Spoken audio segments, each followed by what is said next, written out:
Ormai ci ho fatto un po' il callo, nel senso che mi sono abituato a non essere più presente in studio a TVA per condurre target. Le restrizioni dovute all'emergenza Covid-19 ci hanno un po' fatto cambiare un po' tutto, il nostro lavoro, il nostro essere, la nostra vita e anche il nostro target. Ormai da qualche settimana non più in studio, ma comodamente ognuno a casa propria, grazie a questa nuova tecnologia che in realtà c'è sempre stata, ma non l'abbiamo mai sfruttata. Almeno noi abbiamo preferito sempre avere gli ospiti in studio. Adesso dobbiamo fare di necessità virtù e target speciale ai tempi del coronavirus e così adesso. Io nella mia stanza, i miei ospiti ognuno a casa propria, però riusciremo come sempre, lo spero, a tenervi compagnia per un'ora circa e a parlare di cose, di fatti, di avvenimenti, di personaggi che possono interessare voi, che possono insomma incuriosirvi e naturalmente vi spingeranno a seguirci. Parleremo naturalmente nel tema principale del coronavirus, ho visto da diverse angolazioni. Bene, allora, questo lo potete vedere su Televideo Agrigento, l'LCN 92 del digitale terrestre in tutta la Sicilia e parte della Calabria meridionale, in streaming sul nostro sito www.televideoagrigento.tv e anche poi sul canale YouTube per vedere la puntata comodamente negli orari che più vi fanno comodo. Passo subito allora a presentare gli ospiti della puntata di questa sera. Con me c'è Vincenza Danile, lei è una dietista, una nutrizionista. Con lei parleremo insomma di quello che dobbiamo fare, essendo che siamo in casa e quindi la nostra vita è sicuramente diversa. Poi c'è Carmelinda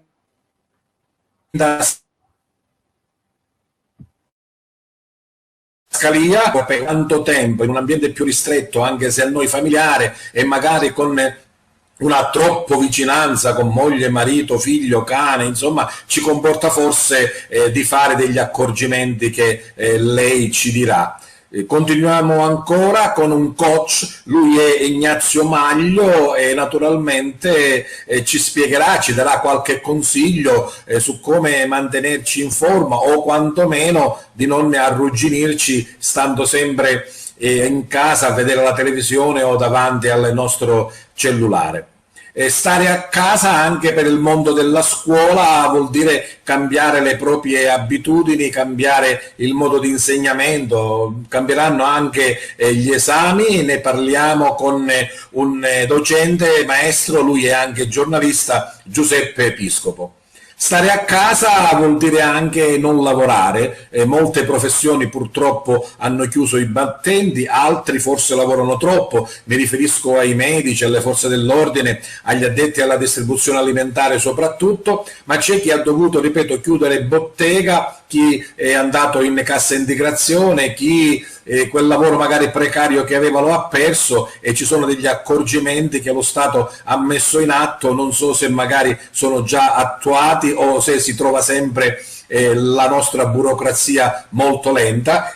L'ospite è Pasquale Palumbo, lui è un ragioniere commercialista. Eccoci qua allora per questa puntata di Target, grazie della vostra presenza e partecipazione e andiamo subito alla fase un po' forse più intima ma che magari ha bisogno di qualche consiglio. Dottoressa Scalia, la convivenza in casa tutta assieme per un periodo più lungo è un po' più difficile?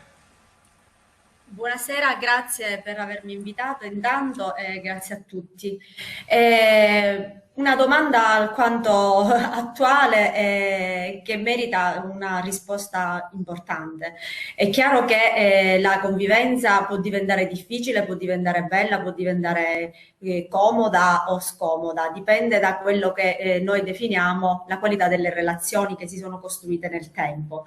Però al di là di questo, quello che c'è stato nel precedente periodo al lockdown, noi dobbiamo invece valorizzare questo periodo e cercare di sfruttare al meglio e al massimo tutto quello che dentro di noi esiste, e mi riferisco quindi alle nostre risorse positive che tutti abbiamo e che dobbiamo saper mettere in campo e sfruttare in questo tempo così definito sospeso, a volte definito anche perso, ma io lo trasformerei e direi un tempo ritrovato. Bene, allora magari poi ci darà dei consigli comportamentali su come insomma dobbiamo relazionarci con la nostra famiglia. Stare a casa vuol dire anche insomma fare pochissimo movimento, vuol dire quindi seguire una dieta diversa perché il peso va avanti. Dottoressa Danile.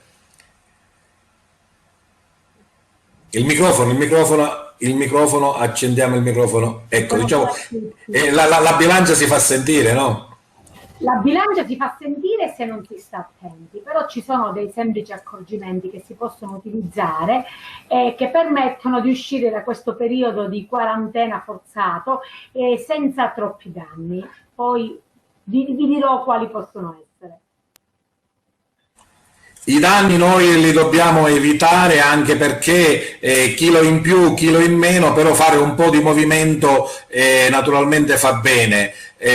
Coach, non tutti abbiamo una mini palestra a casa, magari ci dobbiamo solo arrangiare con una passeggiatina nel nostro balcone, oppure magari salire e scendere le scale. Che dici?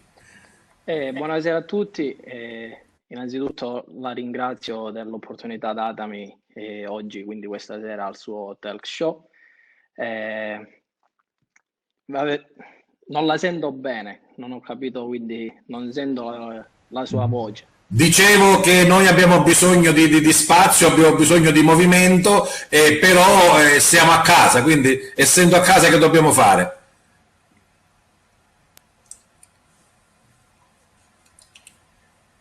Non riesce a sentirmi Ignazio, ci ritroveremo subito. Passo la parola invece a Peppe Piscopo, dicendo che insomma anche la scuola ha dovuto sicuramente spostare il proprio obiettivo e fare di necessità virtù. Giuseppe, microfono attivo naturalmente. Certo, innanzitutto buonasera a tutti e buonasera anche agli altri ospiti in questa stanza virtuale.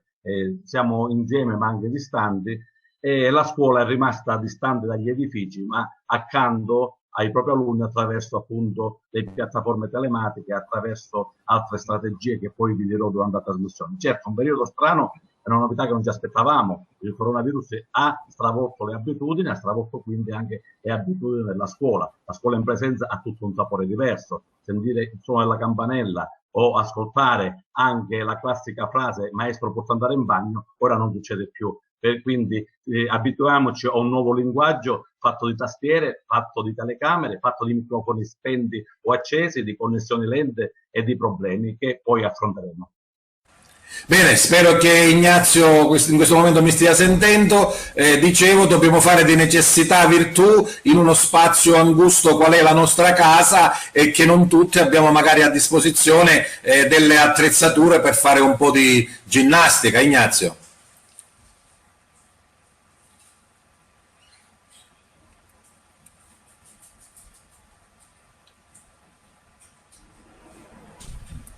Non riesco a mettermi in contatto con Ignazio, proveremo un po' più tardi. Passiamo la parola invece a Pasquale Palumbo. Dicevamo chi se ne sta a casa perché ha dovuto chiudere obbligatoriamente la propria bottega, chi è stato messo in cassa integrazione. Queste sono delle attività che, oltre al problema diciamo medico, sono il grande dramma del coronavirus, ovvero il problema dovuto all'economia, che sicuramente è rallentata un po' dappertutto. Ecco, acceso il microfono perché me l'ero scordato pure io. Buonasera a tutti, grazie anche per questa piccola opportunità che mi viene concessa. Intanto dobbiamo fare un discorso generale, cioè l'economia non è che ne risentirà per un giorno, 2 giorni o per un mese, l'economia ne risentirà tantissimo, perché non è che appena noi rientreremo ad aprire negozi, subito ci sarà l'affollamento di tutte le persone, quindi il problema si protrarrà per parecchio tempo. Il governo, nella gran confusione che ha creato e che continua a creare, perché noi viviamo purtroppo in una nazione dove la burocrazia la fa da padrone e dove la burocrazia distrugge tutto quello che di buono c'è. Ha messo in campo degli aiuti, parliamo prima dei 600 euro che ha messo in campo per il mese di marzo, che pare dovrebbero essere 800 euro per il mese di aprile, ma per fare la domanda non può autorizzare commercialisti e consulenti del lavoro. All'Inps ogni tanto vengono delle genialità, la prima fu quando volevano fare il click day, no? Una cosa assurda. I server sono andati in tilt, quelli dell'Inps normalmente, figurarsi se ci fosse stato un click day. Poi sta cosa è stata superata dal ministro e quindi si è passati a fare le richieste. Le richieste vengono fatte attraverso dei PIN che l'Inps rilascia, ma anche lì la burocrazia la fa da padrone, cioè non è che te lo rilascia subito, perché se c'è una virgola di differenza nell'indirizzo che ha l'Inps e nell'indirizzo che metti tu nella richiesta, non ti rilascia il PIN. Per cui diventa anche lì un problema. Allora burocrazia. Sì, ti devi rivolgere ai patronati, perché sono gli unici che possono accedere senza grandi problemi. Noi commercialisti e i colleghi consulenti del lavoro non possono accedere. Questi 600 euro vengono dati a coloro i quali sono iscritti all'Inps, quindi artigiani, commercianti e gestione separata, mentre per i professionisti c'è il cosiddetto reddito di ultima istanza, che è un fondo che è stato istituito anche lì burocraticamente. Se tanto li deve comunque cacciare fuori lo Stato, fate un'unica cosa, così ci sbrighiamo, no? Dobbiamo passare tutti quanti attraverso gli ordini professionali, poi saranno gli ordini professionali a passare all'Inps, i pagamenti, insomma un caos totale sotto questo aspetto, soprattutto per noi professionisti. Bene, approfondiremo questo argomento, carissimo commercialista. Vorrei riprovare ancora con Ignazio Maglio, se riesce a sentirmi questa volta. Adesso la sento. Bene, meglio così. Dicevo, non tutti in casa hanno una palestra, hanno degli attrezzi, e un po' di movimento lo dobbiamo fare, Ignazio. Assolutamente. Diciamo che si stanno attrezzando, quasi tutte le persone ormai sono appassionati di fitness e quindi di movimento, e quindi nel suo piccolo riescono, diciamo, a fare quello che possono a casa. Ed è anche giusto così, mantenersi sempre in movimento e quindi cercare di spezzare quella monotonia che al momento ci accompagna durante queste giornate. Bene, ti chiederò poi delle dritte su cosa fare in casa, degli esercizi magari che potrebbero essere semplici e banali, ma che sicuramente possono aiutarci nel nostro essere. Allora, ritorniamo con la nostra psicoterapeuta. Nei film americani la vediamo come uno strizzacervelli, il lettino ci fa distendere e ci fa raccontare la nostra esistenza. In questo caso siamo noi che chiediamo a lei di parlarci e di darci magari delle dritte su come approcciarci con la nostra famiglia, che in questo momento è molto, tra virgolette, presente. Bene. Allora, dicevo che quello che fa la differenza sono le relazioni, e a prescindere di come queste sono state gestite fino adesso nella nostra quotidianità prima della quarantena, che era una quotidianità fatta di fare tante cose, non eravamo abituati a stare fermi, o se stavamo fermi ci trovavamo qualcosa da fare anche con la tecnologia, quindi telefoni in mano o altro. Oggi quasi quasi ci giustifica la quarantena lo stare connessi o iperconnessi. Invece quello che secondo me dovremmo tutti un po' cercare di fare è intanto fare anche una dieta dalla tecnologia e utilizzarla solo nei momenti più importanti, i ragazzi o i bambini per la didattica a distanza, così come si diceva poco fa, o chi fa il lavoro da casa nel momento in cui dell'orario del lavoro, e poi cercare invece di occupare gli spazi spazi e il tempo nello stare insieme, quindi ritrovare quel tempo che non abbiamo mai avuto a disposizione in questo modo, e spesso ce ne siamo anche lamentati di non fare delle cose per mancanza di tempo, quindi adesso non ce l'abbiamo più, tra virgolette, questa scusa, e quindi riutilizzare questa possibilità che il tempo ci sta dando, che la vita ci sta dando. Io vorrei fare solo un accenno e intanto un ricordo per il Nord, in questo caso ci sta, nella misura in cui veramente l'emergenza loro l'hanno vissuta in maniera molto forte, quindi per noi parlare di queste cose forse non centriamo pienamente rispetto a quelle emozioni di lutto, di dolore, di sofferenza, per cui mi sento anche di dire, di sottolineare, di stare attenti a come parliamo, a come usiamo le parole, a come ci approcciamo con le nostre modalità di reazione allo stress rispetto a quello che il mondo sta vivendo intorno a noi. Io avevo pensato di fare una cosa con la mia famiglia che poi non mi è riuscita, è tipo quello, sai, quando sono nelle comunità che ci mettiamo seduti in un cerchio e ognuno fa un po' di outing, no? Fa magari delle riflessioni che prima non aveva o il tempo o anche il coraggio di fare. Potrebbe servire? Tutto è possibile, e lasciare lo spazio alla creatività forse è la cosa migliore. È chiaro che, dicevo, dobbiamo anche mantenere una sorta di quotidianità e di routine alla quale eravamo abituati, per cui non possiamo neanche lasciare il tempo che scorre così. Io risottolineo il discorso della didattica a distanza, perché secondo me è stata una strategia molto importante per legare i più giovani, i più piccoli a una routine, a una quotidianità, così come questo ha legato anche le famiglie, i genitori al continuare. C'è chi esce per lavoro, c'è chi non esce per lavoro, non lo faceva prima magari, ma adesso non lo fa perché fa lavoro da casa, però questa quotidianità e questa routine ci evita di lasciare troppo spazio a quelli che possono essere i pensieri, le paure, le ansie, che possono poi trasformarsi addirittura in attacchi di panico in certe situazioni. Questa è la situazione, sicuramente è la situazione peggiore, magari il pensare troppo al virus che potrebbe prenderci, che potrebbe contagiarsi, come finirà, che cosa succederà. I consigli ce li darà dopo, insomma, come superare la frase un po' di depressione. Ecco, anche per te volevo chiedere a Vincenza Danile il fatto dell'alimentazione ci sta un po' prendendo la mano. Ho visto, insomma, ho letto anche che i supermercati, oltre che alle spese normali, hanno carenza sempre di farina, lievito e condimenti vari. Siamo un po' tutti diventati chef e cuochi, però insomma dobbiamo un po' stare attenti con le pentole, no?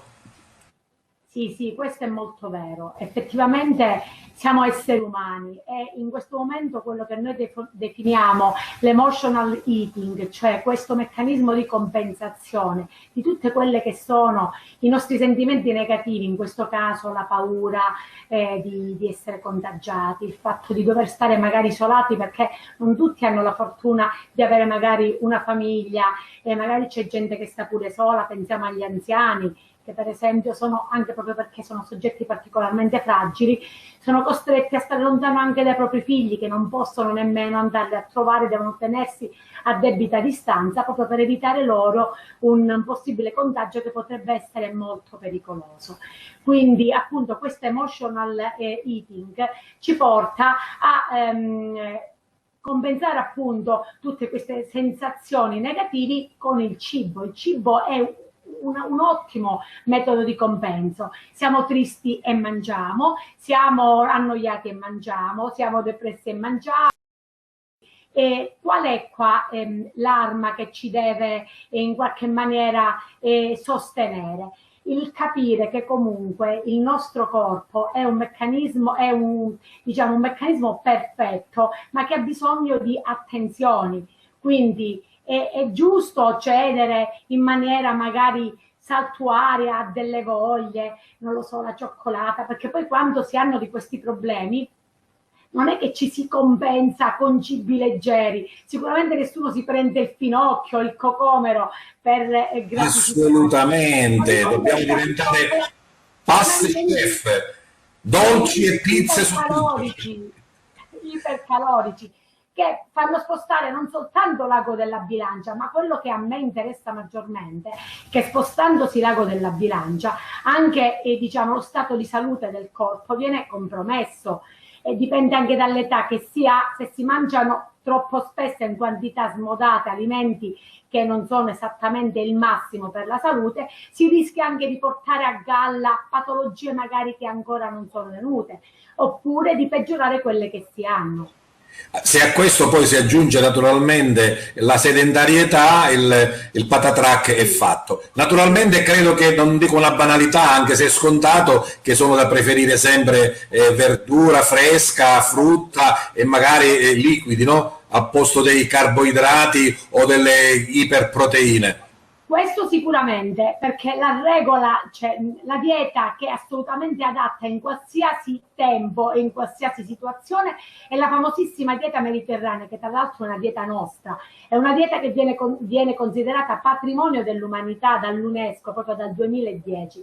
Quindi se noi facciamo tutto quello che è indicato nella dieta mediterranea, che è una dieta prevalentemente vegetariana, quindi appunto come diceva lei, ben vengano la frutta, la verdura, i cereali specialmente integrali, i legumi, il nostro meraviglioso olio d'oliva che ha 1000 prerogative, di cui ovviamente però non dobbiamo abusare, e se noi riusciamo a fare questo stile alimentare, che tra l'altro appunto è il nostro, è quello della nostra tradizione, noi non avremo problemi, o quantomeno non avremo problemi legati a una cattiva alimentazione.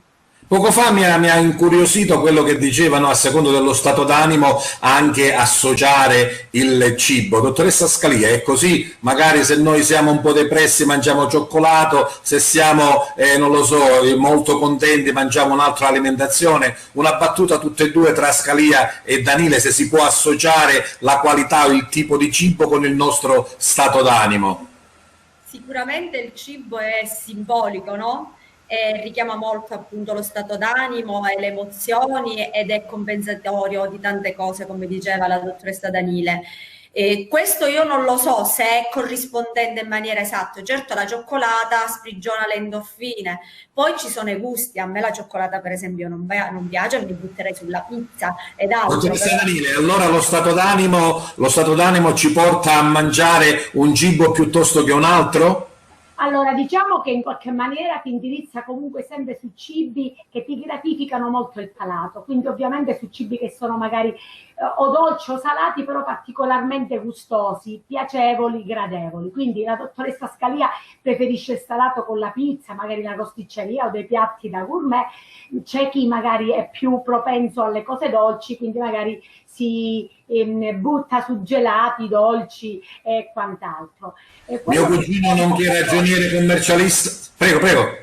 Quello che conta però, che penso che farlo, è che non è che questi siano degli atteggiamenti che devono essere vietati tout court, senza assolutamente possibilità di utilizzarli magari quella volta che servono. Quello che conta più di tutto è la quantità, cioè fare questa deviazione alimentare, tra virgolette, chiamiamola, però che non sia in quantità esagerate. Perché certo, la giusta misura per tutto, ecco. Anche pesante, se non se ne mangia una quantità esagerata, lo possiamo fare rispettando quelli che sono poi, diciamo, i nostri fabbisogni e il fatto di non incorrere poi in problemi legati alla salute. Bene, conoscendo mio cugino, nonché ragioniere Pasquale Palumbo, di queste limitazioni non se ne fa, diciamo che insomma accetta un po' tutto. Prima di passare la parola alla scuola a Giuseppe Episcopo, abbiamo il nostro amico Unicurs, questo è un break pubblicitario e se lo merita veramente. Un secondo ancora, ritorniamo.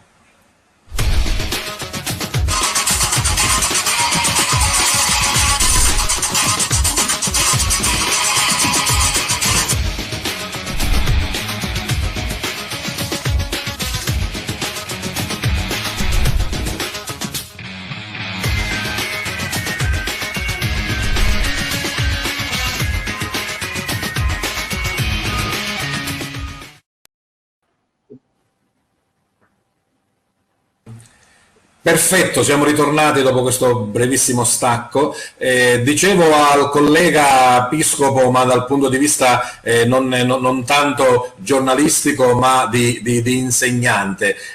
Raccontaci un po', insomma, le impressioni che hai avuto dai tuoi alunni o dalla scuola in generale, sapere di non poter essere più una classe viva, tra virgolette, insomma, di essere presenti, forse di non poter fare nemmeno più gli esami, magari qualcuno forse sorride ed è rimasto anche contento. Innanzitutto mi collego al consiglio che ha dato la dottoressa Daniele e prendo atto che finirò di sacrificare il mio agnello pasquale di pasta reale di Favara fino al 3 maggio. Avevo dato una scadenza la prossima settimana, ma va bene questo consiglio, quindi portiamocelo dopo. Andiamo invece al nostro argomento, alla scuola. Certo, come dicevo poco fa, ci ha rivoluzionato le giornate di tutti e paradossalmente, stando a casa, stiamo lavorando il doppio tutti, perché i problemi sono tanti, l'organizzazione che si è messa in campo è un po' farraginosa all'inizio e abbiamo diviso le tappe in varie fasi. La prima settimana è stato un po' di sbandamento per tutti. Abbiamo cercato di farci sentire vicini moralmente ai nostri bambini, perché c'è stato questo blackout all'improvviso con il decreto del 5 marzo, scuole chiuse, tutti a casa, non sapendo quando rientrare. Poi a pillole sono state uscite fuori i vari provvedimenti del decreto Conte, dei vari decreti Conte, però di fatto i bambini e gli alunni non hanno fatto più ritorno in classe. E allora abbiamo tentato di farci sentire, in attesa delle video lezioni, in attesa delle piattaforme un poco più complesse, più complicate, più complete, a farci sentire anche con i semplici audio dei messaggi WhatsApp e sentire la voce calda degli insegnanti. Ti rappresento, Peppe, è stato un fatto positivo non solo per i nostri alunni, ma anche per le famiglie, perché c'era il rischio di far sentire la scuola poi distante, questi cancelli chiusi, queste serrande abbassate nelle varie aule, davano un senso di chiusura e di distacco. Guarda, oggi mi ha colpito il titolo su Repubblica, in prima pagina, col titolo "La scuola è finita". Mai il titolo fu così mortificante nei confronti un titolo forte, insomma, veramente. Ha fatto effetto e ne stiamo già parlando ora, quindi il giornale La Repubblica quotidiano ha raggiunto forse il suo scopo, ne stiamo parlando anche in questa trasmissione, ma la scuola assolutamente non è finita, non è andata neanche in vacanza nel periodo di sospensione pasquale. Noi sabato abbiamo fatto, io insegno all'Istituto Comprensivo Fortuna del Borsellino, abbiamo fatto informalmente una riunione di 3 ore la mattina di staff con dirigenti, responsabili di presto, funzione obiettivo, per pianificare la ripresa il giorno 15, perché già era nell'area una proroga ora al 3 maggio. Quindi la scuola non solo non è mai finita, ma docenti, dirigenti, personale ATA non sono andati mai in vacanza e con loro neanche i bambini. A differenza di altre sospensioni scolastiche, mi riferisco quando ci sono i seggi elettorali aperti, quindi elezioni o disinvestazioni, viene presa con l'area della vacanza o il ponte, viene presa giustamente con l'area della vacanza.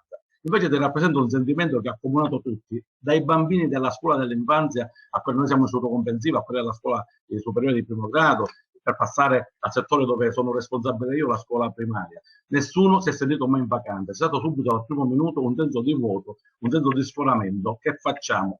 Facciamo comunità, teniamoci in comunità. Noi abbiamo poi un grande mezzo di comunicazione che è il giornale della scuola, l'Albero, che ci consente di mantenere aperta sulla piattaforma la scuola ogni giorno. E qui entra in campo, insomma, il giornalista più che l'insegnante. Ecco. Sì, ma grazie a questa fabbrica delle notizie, grazie a questo gioco, a questo laboratorio, abbiamo lanciato diverse rubriche, una addirittura creativa. Abbiamo invitato i nostri alunni di mandarci video su cose non scolastiche e stiamo scoprendo doti di alunni che in classe noi docenti non conosciamo, perché siamo presi dal cambio dell'ora, dalla materia da spiegare, dalla disciplina, siamo tartassati dalla campana che suona, dai compiti da correggere. Invece questa, diciamo, giornata più rilassante a casa, che abbraccia tante ore, ci ha fatto tirare fuori dai ragazzi risorse che non conoscevamo. Però certo, poi ci parlerai, Giuseppe, di come state programmando gli esami, perché credo che non si ritornerà a scuola, almeno ancora non ci sono, diciamo, linee guida ufficiali, però ci sono due strade da percorrere, ecco. Sì, ormai non si ritornerà più, perché già si parla di settembre come iniziare la scuola, non di come chiudere. Ne parliamo dopo, allora, come farete fare gli esami ai vostri alunni. Ritorniamo alle dolenti note fiscali. Pasquale, è inutile che ci diamo del lei, insomma, siamo cugini, ci conosciamo Sì, da figurati. mancherebbe altro. Dico, ma veramente le partite IVA avevano bisogno di queste 600 euro o ci voleva in realtà un qualcosa di più per evitare che nel prosieguo le cose poi non possano ritornare come erano prima? Beh, ti dirò, le partite IVA non è che sono tutte con lo stesso reddito, con lo stesso volume d'affari, quindi fare una cosa da 600, da 1000, da 3000 euro cambiava poco, nel senso che comunque c'è chi ha avuto grandi perdite per avere chiuso in questo periodo e chi ha avuto piccole perdite. Certo, è un piccolo contentino che viene dato sicuramente e non si poteva fare diversamente, secondo me, non voglio dare assolutamente colpe al governo, perché immaginate un po' se dovevano dare il contributo in funzione di volumi d'affari, redditi dichiarati e così via, ci saremmo perduti sicuramente tanto. Li stanno aiutando anche sotto altri aspetti, tanto cioè per esempio il 60% di credito d'imposta per gli affitti, però solo per al momento per coloro i quali hanno l'affitto un magazzino catastalmente C1, quindi commercio. Pare che lo dovrebbero allargare anche eventualmente ai professionisti e anche alle altre attività, però ancora la cosa è ferma sotto questo aspetto. Poi io ho preso un po' di appunti qui nel mio computer perché siccome la carne al fuoco è tantissima, rischiamo anche di impelagarci in discorsi nei quali rischiamo anche di perderci. C'è stata la sospensione dei versamenti, non per tutti ovviamente, perché per poter sospendere i versamenti da aprile in poi, quindi da questo mese in poi, bisogna dimostrare di aver avuto un calo di fatturato e degli incassi in genere di almeno il 33% nel 2020 rispetto agli stessi mesi del 2019, quindi dobbiamo andare a fare i calcoli, tutto questo. Tra parentesi, Meccanismi farraginosi veramente. sì, questa è una nota mia dolente. Gli unici scemi che fino ad ora non hanno avuto un giorno di riposo siamo i commercialisti, perché abbiamo dovuto lavorare tantissimo, perché le telefonate a me a casa arrivano anche alle 10 di sera, tanto per Senza fare... le 600 euro e magari senza la quota dell'assistito che dice ragione, non sto lavorando. Chi può chiedere soldi in questo momento? Nessuno di noi. Hanno sospeso anche le rate di mutuo e le rate di leasing. Poi dopo, se vuoi, parliamo anche dei dipendenti, di quello che c'è stato. Mi devi solo consentire una nota di colore alle due dottoresse. Quando io mangio troppo, mia moglie mi dice: ah, ma stai attento. E io dico a mia moglie: Gioia, fammi vivere da sano e quindi fammi mangiare quello che voglio e poi morirò malato. Non farmi fare dieta, attento a questo, attento a quello, che significa vivere da malati per poi morire sani. Scusate, era una nota di colore. No, assolutamente. Certo, poi parleremo anche dei dipendenti perché forse magari loro hanno un meccanismo un po' più facile, insomma, anche se magari arriverà un po' in ritardo, però avremo... Lasciamo perdere il facile perché l'Italia... Qualcuno li ha presi quei soldi, Pasquale? Che tu hai notizie, qualcuno li ha presi i soldi, i famosi... No, da domani dicono che da domani dovrebbero cominciare ad accreditare i 600 euro. Da domani. Per quanto riguarda invece la cassa integrazione, lo sa solo Dio quando si potrà, perché siccome è una cosa così farraginosa, oggi pare che mi ha detto mio figlio che hanno messo online finalmente il modello SR41, che è un modello col quale si comunicano i dati del dipendente, del l'IBAN e così via. Finirà prima l'emergenza Covid, ascolta a me, finirà prima l'emergenza Covid. Quello soprattutto per i prestiti che devono fare, finirà prima l'emergenza Covid e poi si parlerà dei prestiti, perché anche lì la cosa è così farraginosa che io ho detto ai miei clienti: non venite da me che non ne voglio sapere. Andiamo di nuovo al nostro coach Ignazio Maglio. Dicevamo, si potrebbe in realtà mangiare di tutto e di più, ma se il nostro corpo, come una bella macchina, è sempre in movimento, fa le giuste azioni e riesce insomma a smaltire un po' tutto. Ma nelle quattro mura di casa, che consigli mi dai, Ignazio? Allora, diciamo che collegandoci al discorso della dietista, è vero, in questo periodo specialmente molte persone vanno in surplus calorico, quindi vanno in eccesso, diciamo, di carboidrati, proteine e di grassi, quindi è facile prendere qualche chilo in più. Io il consiglio che posso dare è innanzitutto muoverci il più possibile, quindi cercare di rimanere fermi e quindi non avere quella diciamo lentezza, quei movimenti base che ci accompagnano invece nella routine quotidiana. Quindi cercare anche a casa di fare qualsiasi cosa possibile, anche con gli attrezzi che abbiamo a disposizione, perché sappiamo benissimo che non essendo in una palestra non possiamo fare grandi cose, però nel nostro piccolo è giusto mantenerci attivi. Quindi come mantenerci attivi? Magari facendo una camminata attorno alle nostre quattro mura. C'è chi ha, diciamo, un appartamento piccolo, c'è chi ha un appartamento grande, ma è giusto anche muoversi, quindi fare quei 20-30 minuti al giorno di movimento. Considerate che l'OMS definisce che ogni persona deve fare almeno 150 minuti a settimana di movimento. Io invece la reputo troppo poco e considero invece che il movimento ideale è almeno 30 minuti al giorno. 30 minuti che possono essere da una camminata, quindi anche degli esercizi blandi come fare squat, fare addominali, quindi muoversi il più possibile. Questo è il consiglio che possiamo dare. Poi ho visto che moltissime persone in quest'ultimo periodo si sono attrezzati, perché avendo la consapevolezza che moltissime palestre, diciamo, ancora non si parla ora di aprire, quindi diciamo ci verrà un bel po' di tempo, si sono attrezzati a casa. E quindi alcuni di loro, diciamo, hanno creato, diciamo, delle strutture o magari si sono comprati dei pesi, e questi già sono a disposizione, diciamo, delle persone che mantengono il movimento. Il problema a volte bastano anche 2 bottiglie, Ignazio, 2 bottiglie di 2 kg ciascuno.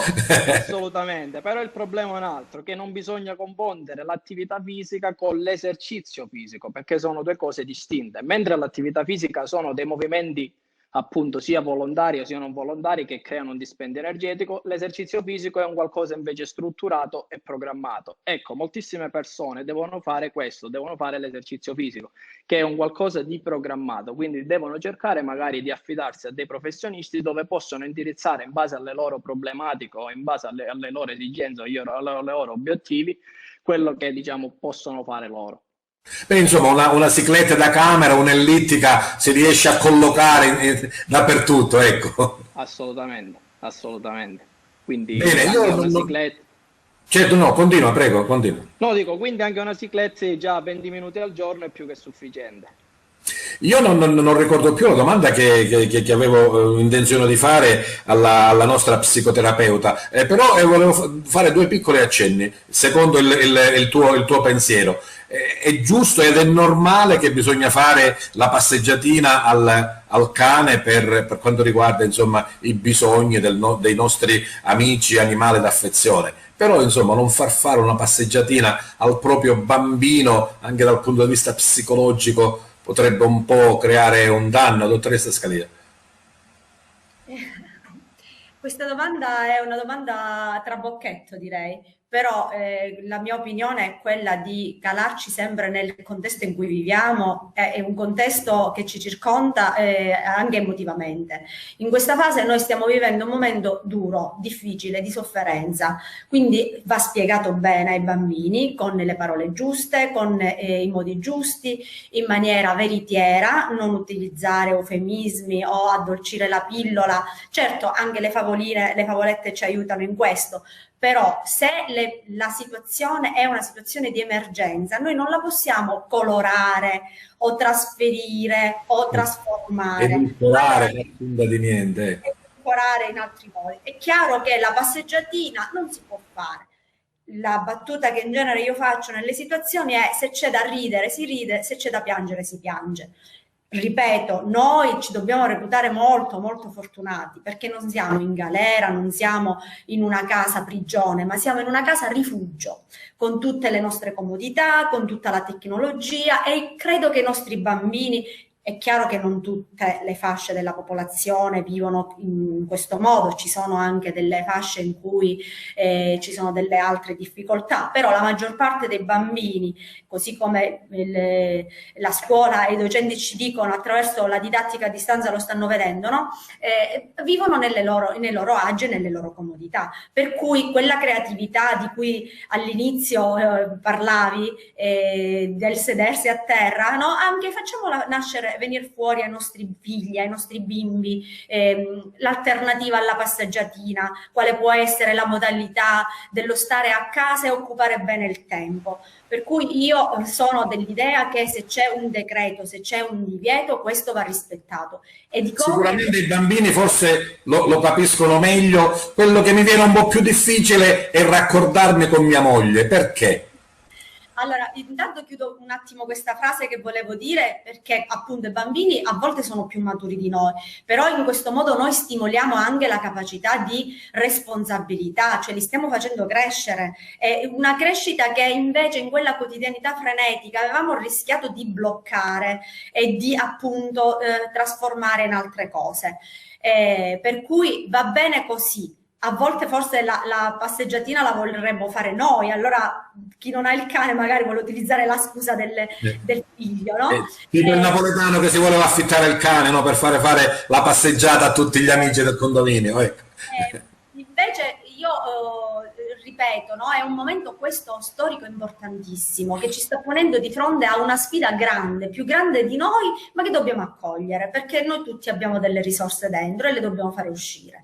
La sfida grande è la sfida di saper reagire a uno stress enorme, all'emergenza, che non è solo un'emergenza economica, come ci stanno cercando di far capire, o un'emergenza solo sanitaria, ma è un'emergenza psicologica e sociale, un'emergenza che però potremmo utilizzare e sfruttare meglio, ripeto, perché non vorrei che poi chiudendo i battenti, no, ritornando nella nostra quotidianità precedente, ci dimentichiamo subito quello Facciamo subito la prova del 9, dottoressa Scalia, subito la prova del 9, in 5 secondi e 2 parole, il rapporto all'interno della famiglia del ragioniere Pasquale Palumbo. Ti ho già detto prima, un rapporto normalissimo, perché io continuo a lavorare come prima, per cui non ci sono problemi. Con mia moglie ci vediamo a pranzo e a cena e ovviamente la notte. Allora non fai testo, allora tu non fai testo. Il rapporto familiare anche col cibo del docente e giornalista Giuseppe Piscopo.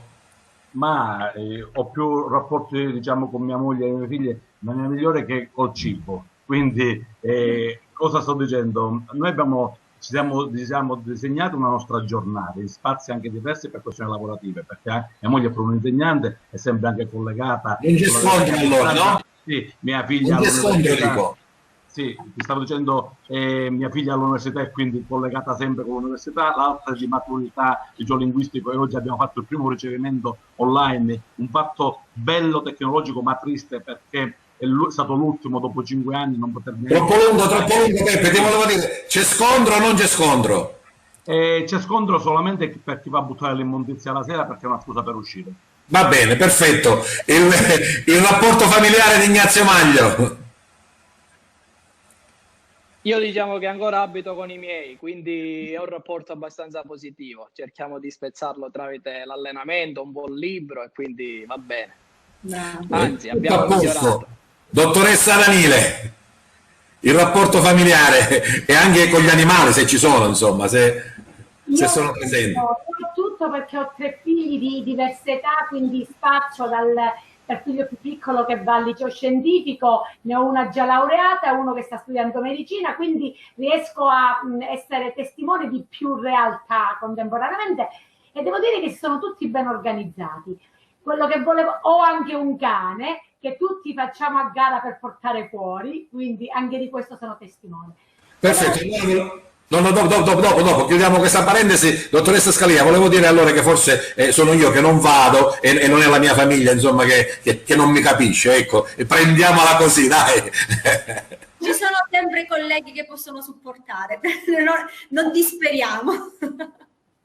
Bene, ritorniamo all'alimentazione. Allora, quale dovrebbe essere, per chi è costretto a una vita sedentaria di casa, l'alimentazione tipo, dottoressa Danile? Allora, ovviamente sempre appunto riferendosi alla famosa dieta mediterranea, dobbiamo tenere conto che ci devono essere almeno 3 pasti principali, quindi la colazione, dove io vedrei sicuramente il latte, che poi magari in base alle scelte personali possa essere latte vaccino o possa invece essere latte vegetale, quindi latte di soia, latte di riso. Ci sono veramente diverse scelte, ognuno per i propri gusti, per le proprie anche convinzioni personali, con della frutta, con cereali integrali, quindi io sono per esempio per fette di pane integrale magari tostato, sarebbero veramente meravigliosi, fiocchi d'avena, cose che sono assolutamente buone qualitativamente parlando in special modo. Un pranzo che vede un primo, io non sono assolutamente per mangiare soltanto un alimento, perché poi va a finire che la persona non si sazia abbastanza e dopo poco tempo sente la necessità di mangiare e non necessariamente delle cose salutari. Quindi ben venga il primo, ma ovviamente in quantità moderate, condito con per esempio una salsa di pomodoro fresca, o addirittura, se piatto unico deve essere, piatto per esempio di pasta e legumi, che è un piatto assolutamente completo, dove noi abbiamo tutto e non sentiamo la necessità di dover mangiare magari la bistecca. Sia l'insalata, le verdure sono eccezionali, anche perché le verdure hanno tutta una serie di sostanze che sono pure immunostimolanti, quindi tutti quei micronutrienti, vitamine, sali minerali che influiscono anche sul benessere del nostro sistema immunitario, che in questo momento noi dobbiamo tenere assolutamente nella maniera più diciamo reattiva possibile, perché abbiamo bisogno di essere pronti a difenderci da questo maledetto virus. Che ci sia, scusate, che ci siano anche gli spuntini, ma che, ecco, se mi voglio togliere lo sfizio di quella cosa particolarmente buona, che magari sia il quadratino di cioccolato, magari anche fondente, che gratifica il palato, però senza portare, diciamo, avere delle conseguenze poi troppo pesanti su quello che è il fisico. Ma un'altra cosa che voglio puntualizzare, che tutto parte già dalla spesa.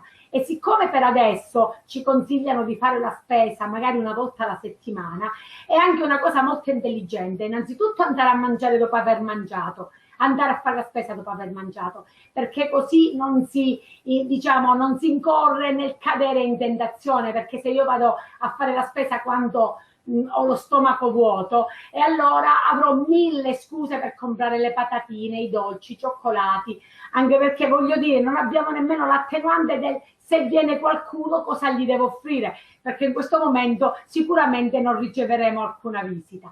Quindi, e poi comprare, per mio fare molto uso dei surgelati, perché magari per una settimana non si può, chi non può comprare molti alimenti freschi, quindi frutta, verdura, che sono proprio l'ideale, può fare ricorso anche ai surgelati, che sono un'ottima soluzione e che non usando come conservante il freddo, non sono troppo salati, non sono ricchi di conservanti, non sono ricchi di grassi. Cioè, se così rispettiamo anche le indicazioni dei vari DPCM che ci dicono di uscire il meno possibile. Perfetto, bene, bene, mi fa piacere, guardate, questa discussione si è fatta molto interessante e molto istruttiva. Io, per esempio, dal punto di vista alimentare faccio, forse sbagliando, diciamo, un pasto unico, nel senso che inizio la mattina e finisco la sera, però insomma, dai, ognuno riesce a fare un po' quello. Capita. Allora, Pasquale, ritorniamo ai nostri problemi finanziari. Dicevamo che la burocrazia ha rallentato molto, l'INPS all'inizio è andata in tilt, sia dal punto di vista delle partite IVA, sia anche per quanto riguarda chi, per esempio, nelle categorie turistico-alberghiere erano fermi e gli davano, insomma, quella specie di cassa integrazione speciale o comunque di quell'aiuto. Si sta cercando di risolvere qualcosa e poi ricevi anche un accenno per quanto riguarda i dipendenti. Beh, diciamo che siamo sempre fermi a tutte quelle situazioni che abbiamo accennato prima, cioè tutto quello che è il contributo di 600 euro, tutto quello che riguarda quel 60% sugli affitti e quello che riguarda ancora la sospensione dei mutui. Ci fermiamo a questo attualmente per le aziende. Per aiutare ancora le aziende ad evitare i licenziamenti, hanno pensato invece di dare una cassa integrazione. Sono 3 tipi le casse integrazione che sono in atto attualmente. Per chi supera i 5 dipendenti, quindi da 6 in poi, noi abbiamo la cassa integrazione ordinaria, poi abbiamo la cassa integrazione col fondo di integrazione salariale chiamato FIS in sigla, e poi invece da 5 dipendenti a scendere hanno fatto la cassa integrazione in deroga, e lì ha un'altra batosta. Perché? Perché invece di fare una cosa semplificata hanno detto le regioni facciano gli accordi con i sindacati. I sindacati ovviamente, che sono a favore dei lavoratori e vogliono ammazzare probabilmente le aziende, lo dico come battuta, cosa hanno fatto? Hanno fatto un bellissimo accordo, soprattutto quelli degli artigiani. Prima le aziende paghino il fondo bilaterale obbligatorio a questo punto, altrimenti non potranno avere i loro dipendenti la cassa integrazione in deroga. Questa cassa integrazione in deroga significa che l'azienda dovrà versare gli ultimi 3 anni di contributo, che è un tot per ogni dipendente, e quindi si rischia di pagare 2-3 mila euro, 1.000 euro a seconda dei dipendenti che si hanno e da quanto tempo si hanno i dipendenti in carico, il che ha creato un grande caos. I programmi per poter chiedere la cassa integrazione sono stati messi lentamente online, e quindi, ripeto, l'avevo detto prima, oggi l'ultimo è stato inserito. Insomma, anche lì un po' di burocrazia, e soprattutto questo accordo che ha fatto la regione siciliana. Io sarei curioso di sapere qual è stata la mente geniale della regione che ha accettato. Ci sarà stato un direttore generale o un assessore che avrà stabilito. Credo un direttore generale che ha avuto questa genialità di accettare questa cosa per quanto riguarda gli artigiani, mentre professionisti e commercianti è leggermente più semplice, nel senso che non devono passare attraverso una gogna come quella a cui passeranno gli artigiani. I pagamenti avverranno direttamente ai dipendenti, quindi si farà un modellino per poter pagare direttamente ai dipendenti. Poi c'è un bonus ai dipendenti grossissimo, no? Di 100 euro per coloro i quali sono andati a lavorare sul posto di lavoro, perché, non lo so, hanno sprecato forse un po' di benzina in più degli altri, mentre dovrebbero dare, ma ancora è tutto in discussione, 1.000 euro a coloro i quali hanno fatto il cosiddetto in inglese smart working, cioè coloro i quali hanno lavorato da casa, che sarebbe più semplice dirlo in lingua italiana che invece dirlo in altra lingua. Poi mi pare che per i dipendenti non ci siano altre grosse cose. Non so quando vedranno i dipendenti queste... Ecco, questo è il periodo temporale, ecco, di attuazione. Ma pensa che noi abbiamo inviato i primi oggi, i primi 2 o 3, il resto lo invieremo domani perché già si è fatto tardi e mio figlio se l'è squagliata, che i giovani sono fatti anche così. Se ne squagliata allora, naturalmente, non è uscito. Ecco, no, è a casa. Vabbè, siamo in 3, io, mia moglie e mio figlio a casa. Prima di passare di nuovo la parola al Peppe Piscopo per la scuola, ancora un grazie a Unicurs che ci supporta e sopporta in questa target virtuale con il collegamento in streaming. Prego Unicurs.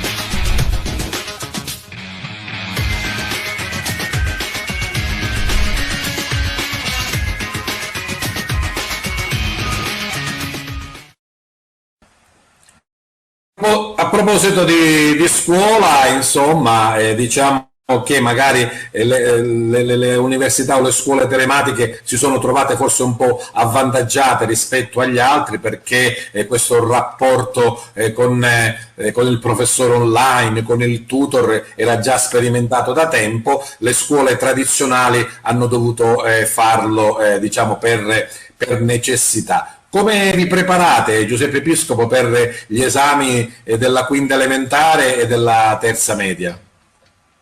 Allora, Peppe, no, quinta elementare ormai da anni che non ci sono più esami, mentre per la scuola media, stando alle indicazioni che ci dà il... Ma io ne ho fatti gli esami alla quinta elementare. Ma tu appartieni all'era avanti Cristo. No.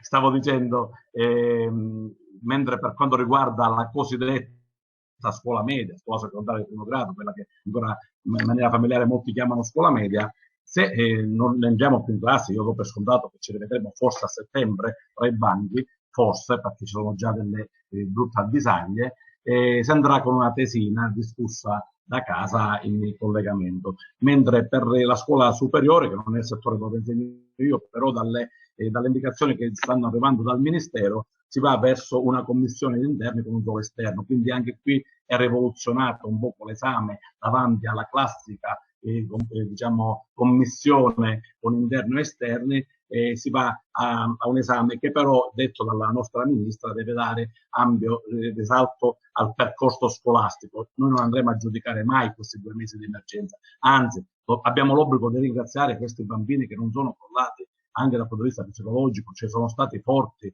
Guarda che sono bambini che stanno dando delle lezioni agli adulti, e te lo dice uno che spesse volte sente, ascolta le mamme che dicono: ero un po' grigio negativo e mia figlia mi ha detto facciamo una torta, facciamo un disegno, e grazie alla creatività di mia figlia è spuntato un minimo di arcobaleno. Quegli arcobaleni che hanno colorato l'asta che andrà tutto bene. Però io mi voglio collegare alla dottoressa poco fa che diceva bisogna parlare chiaro, quando c'è da ridere si ride, quando c'è da piangere si piange. Io sono pure in piena sintonia. Noi abbiamo parlato già dal primo giorno di una vera e propria emergenza contro un mostro micidiale invisibile. Non abbiamo mai detto ragazzi stiamo chiusi 3 giorni perché dobbiamo pitturare le aule oppure dobbiamo pulire le aule. Assolutamente, abbiamo detto nome e cognome perché bisognava subito agire anche sul piano della prevenzione dell'igiene, quindi l'uso della mucchina, lavarsi bene le mani, quindi portare avanti tutta questa campagna che deve partire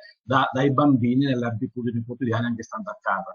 E guarda, sono usciti anche fuori lavori bellissimi. Noi abbiamo pubblicato sul nostro giornale una bellissima storia di una bambina che ha scritto proprio una storia sul re Covid che ha perso la corona, cioè ha parlato di questo Covid che appunto portava morte in tutto il mondo, però alla fine, grazie al sacrificio dei medici, grazie al sacrificio dei nostri sanitari, grazie allo stare a casa tutti, ha sconfitto, ha fatto cadere questa corona al re Covid. E la sensibilità che è uscita dai bambini più piccoli, anche dalla scuola dell'infanzia, vedendo i telegiornali sembrano distratti, ma vedono le immagini, dai disegni che hanno fatto sui sanitari in corsia, cioè che noi stessi adulti molte volte diamo per scontati queste immagini. Loro l'hanno vissuto così. Certo, diciamo, le immagini dure dei camioni militari di Bergamo segnano un po', sicuramente segneranno. È la stessa cosa dei nostri genitori che vedevano i morti in guerra e ce lo raccontano i nostri nonni. Ritornando invece alla scuola, come diceva Pasquale Palumbo, i ministeri per le proprie competenze stanno dando subito delle risposte, però non sempre, e parlo con il commercialista, 2 più 2 fa 4. Noi abbiamo problemi seri in certe famiglie, non tanto per la mancanza di computer. Noi, almeno come scuola, abbiamo fornito tablet che avevamo in uso nelle aule a chi non era provvisto a casa di nessun dispositivo informatico per i collegamenti. Sono problemi in molte famiglie di connessione, non tutti hanno la linea con internet. Allora abbiamo chiesto una sorta di solidarietà digitale, se mi fate passare questo termine, dicendo a queste persone un poco isolate, perché senza la rete oggi si è isolati a casa, non potendo andare per le strade, abbiamo chiesto di rivolgersi ai propri vicini di casa per chiedere la password del proprio wifi, cioè per farsi dare la connessione dal vicino di casa. E ti dico, ci sono stati anche dei risultati positivi, perché il vicino ha aiutato l'altro vicino. Per quanto riguarda l'utilizzo dei tablet e la fornitura, stanno arrivando nelle scuole vari finanziamenti. L'ultimo 9.000 euro dal MIUR e 2.500 euro dalla regione. Però ci sono per ora difficoltà a reperire computer. Da oggi, con l'apertura, diciamo, tra la riapertura di alcune attività, fortunatamente si è rimessa in moto l'industria dei computer, e quindi si spera che sul mercato arrivino questi tablet nelle scuole. Il problema vero, caro Giuseppe, non è tanto completare questo anno scolastico, perché è in corso abbiamo preso subito in mano la situazione, chi era più esperto e anche colleghi che avevano difficoltà ad accendere a una connessione semplice con il computer. Il vero problema io lo vedo a settembre, se passano purtroppo quelle norme di distanziamento, perché non sempre le nostre aule hanno la possibilità di distanziare in sicurezza i bambini. E non immagino una lezione frontale, te lo dico da insegnante con tanti anni alle spalle, con la mascherina o in classe con la mascherina, cioè si va a disegnare uno scenario completamente da fuori da ogni nostra idea iniziale. Quindi i più adulti, i ragazzi, il professore universitario, la telematica la masticano quotidianamente, anche i ragazzi dei licei, anche i nostri bambini hanno facilità perché sono nativi digitali, ma un ritorno in classe con queste misure, immaginate per la scuola dell'infanzia dove l'approccio è fisico, un contatto proprio pelle a pelle. Stare 1,5 metri di distanza, praticamente le classi di massimo 10 persone, insomma, no? Non più. Andremo sicuramente. Andremo veramente. Speriamo che si possa aggiustare al più presto. Si parla di un vaccino che dovrebbe arrivare forse in tempi più rapidi di quello che si pensa. Ritorniamo al coach, perché coach è un po' diverso e forse un po' di più rispetto a un normale personal trainer. Ignazio, è così?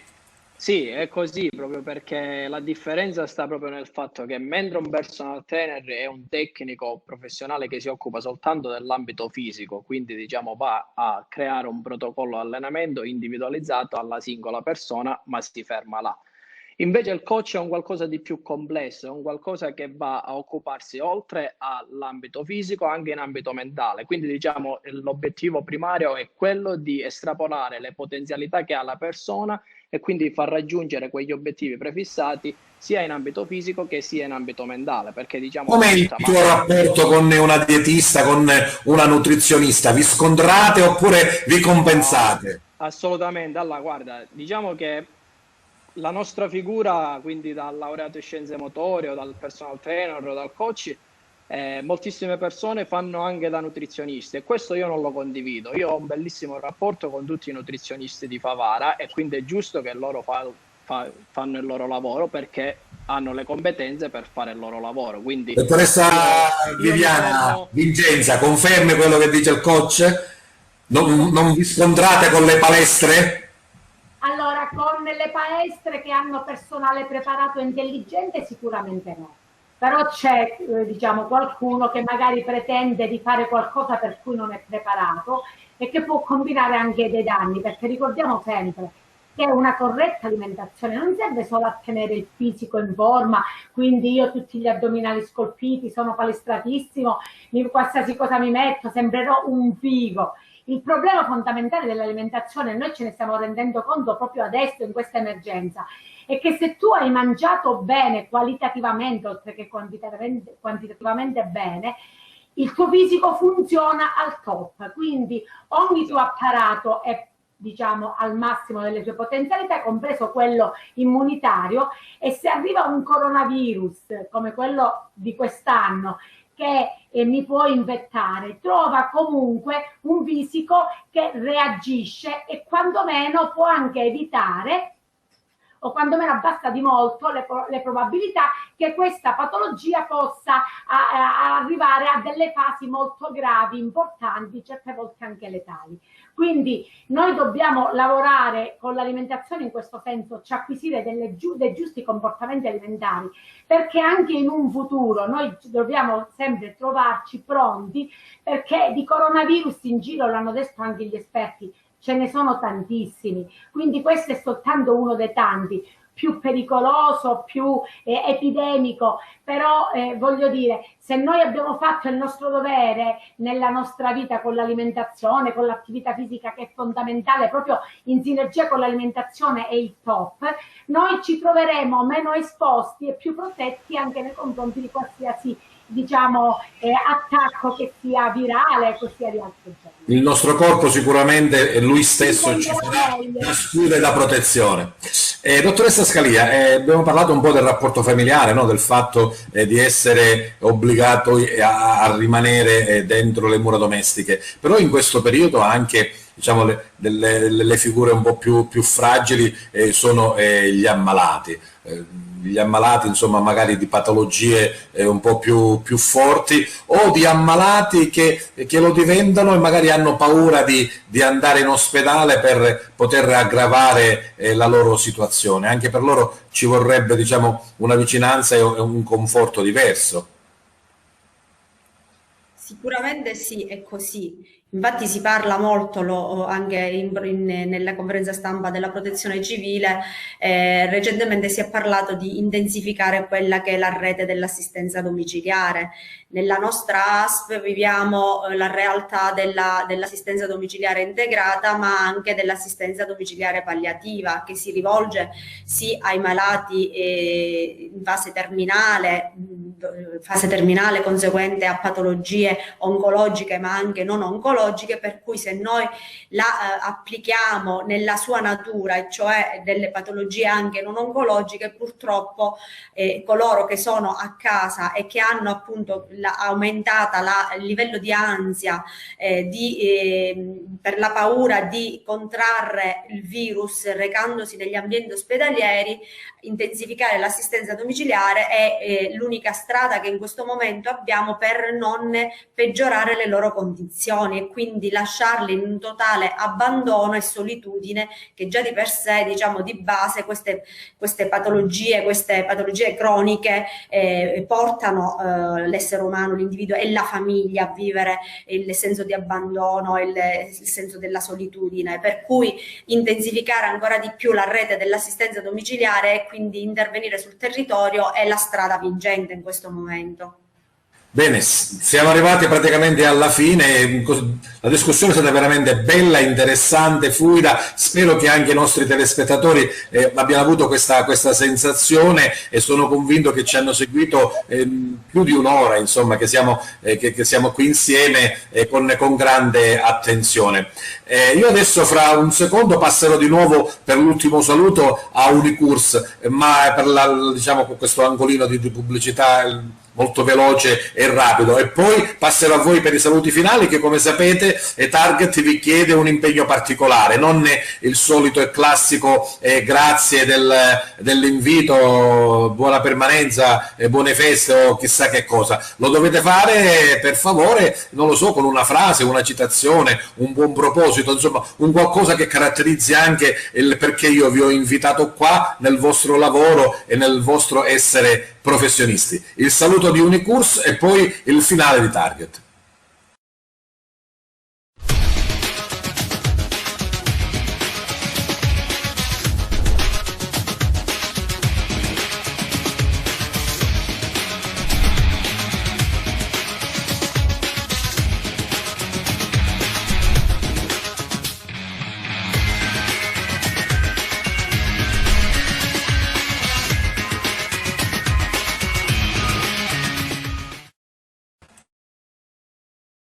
Eccoci qua allora per il finale e per i saluti. Grazie della presenza e partecipazione al mio grande cugino, ragioniere commercialista Pasquale Palumbo. Ciao Pasquale, il tuo saluto. Ciao, grazie. Io chiudo con una battuta. Siccome siamo in un momento particolare, credo che l'unica cosa da fare è metterci gli occhiali colorati per vedere il mondo a colori e soprattutto il futuro a colori, ma solo con gli occhiali colorati, perché se speriamo in qualche aiuto lasciamo perdere. Grazie della sua presenza e partecipazione e anche dei consigli che ci ha dato al coach Ignazio Maglio. Microfono Ignazio, il microfono. Grazie Ecco. a voi. Io invece chiudo con una frase che a me è sempre piaciuta, che è di Mennea, che dice: la fatica non è mai sprecata, soffri ma sogni. Quindi in questo periodo stiamo facendo tutti alcuni sacrifici ed è giusto così, però per ritornare domani più forti di prima.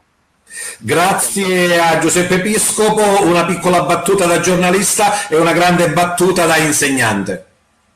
Ma da insegnante dico che siamo chiamati tutti a un esame quotidiano, quindi facciamo i bravi, nella colonna nostra del voto comportamento meritiamoci un 10 pieno, e perché se restiamo a casa possiamo tornare ai nostri ambienti naturali al più presto, in sicurezza, perché è importante ritornare in sicurezza. Da giornalista invece purtroppo devo registrare che non tutti fanno i bravi, e quindi questo ci fa rischiare un po' di postergare ancora i tempi di ritorno. Bene, prometto di fare i canonici 3 piccoli pasti quotidiani, non un pasto unico dalla mattina alla sera, grazie alla nutrizionista Vincenza Viviana Danile. Buonasera, grazie anche a voi. Io chiudo rifacendomi alla celeberrima frase di Sant'Agostino: e medio stat virtus. Quindi se noi riusciamo a mantenere il giusto equilibrio nella nostra alimentazione, anche nella nostra attività fisica, nella nostra vita, tutto andrà bene, e auguro buona alimentazione a tutti. Bene, sogno magari in un prossimo futuro di distendermi sul lettino e farmi psicoanalizzare dalla psicoterapeuta Carmelinda Scalia. Il tuo saluto.